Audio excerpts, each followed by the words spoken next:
Okay, so now I'm in star mode. So each one of these is going to get a little, more like a QR code over here in the corner, and I'll remove that page and things like that, and send it to teachers or kids as you can do. If there's no QR codes, then don't worry about it. But I'm gonna work these out like if I'm taking a star test. So I'm gonna create X's and so on, but I'm gonna use little boxes for X and this and that. Again, it doesn't matter because it's pictorial. So I'm pretending I'm taking a state test, and I'm gonna use pictures here because I might not be able to use tiles during the state test, but I can do things like this. Like this is X, right? So how many X's do I have here? I got 3X. That's a plus 2X. I got 20. Here I can say, you know what? That's a 10, and that's a 10. This is 50.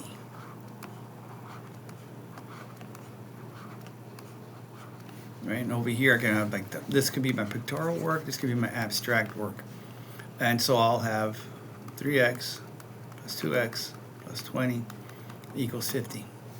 None of these x's are going to cancel out because they're not opposite signs. So I can say that 3x and 2x is 5x plus 20 equals 50. So that's what I got here now. I want to remove this 20, so I can actually just do this. If I wanted to, I could do this. If I really did, if I felt like doing that, I could, because I could just remove them, right? Or I could have done this. That's negative 20.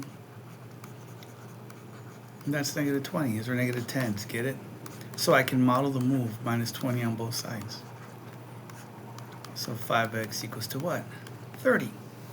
The other thing I could have done is I could have done this. While we're doing all this stuff, I could have easily have modeled a strip diagram and said, all right, this part's 3x. Well, actually like this, look, watch. 1, 2, 3, 4, 5. These are all my x's. And this is 20. And the whole thing is 50. And then said, oh, and there is 20, and this whole thing is how much? 30. And that's gone. That's over here. So I got 5x is 30. How much is each x? Well, 6. Divided by 5, x equals to what? 6. Or I could have just come out here and said this. Look, we're going to extend this line going this way. 1, 2, 3, 4, 5.